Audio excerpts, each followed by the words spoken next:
Hello everyone, good morning. কেমন আছো তোমরা সবাই? আশা করি সবাই খুব ভালো আছো আর খুব সুস্থ আছো।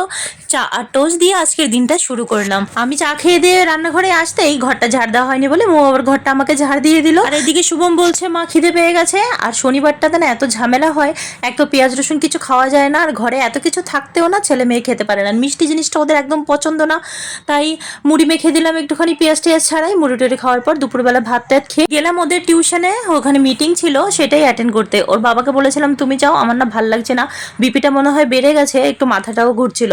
ও বলছে আমার টাইম নেই, মিটিং আছে। তা আমিই গেলাম। যাওয়ার পর রিকোয়েস্ট করার পর আমাকে জলদি দিয়ে দিল। আসার সময় শুভমিশিতার জন্য ফুচকা নিয়ে নিলাম, আর শনিবার বলে আমি খাবো না বাইরের জিনিস, তাই একটু ফ্রুট জুস খেয়ে নিয়েছি যেহেতু আমার মাথা ঘুরছিল। ওখান থেকে জুস টুস খেয়ে অটো রিক্সা করে তারপর বাড়ি চলে আসলাম। আর বাড়িতে আসার পর না তারপরও মাথাটা কেমন ঘুরঘুর করছিল, মৌ আবার আমাকে একটু হাফ কাপ চা বানিয়ে এনে দিল। তো চলো আজকে টাটা, ভালো লাগলে সাবস্ক্রাইব করে সাথে থেকো, আবার কালকে দেখা হবে। সবাই ভালো থেকো, টাটা।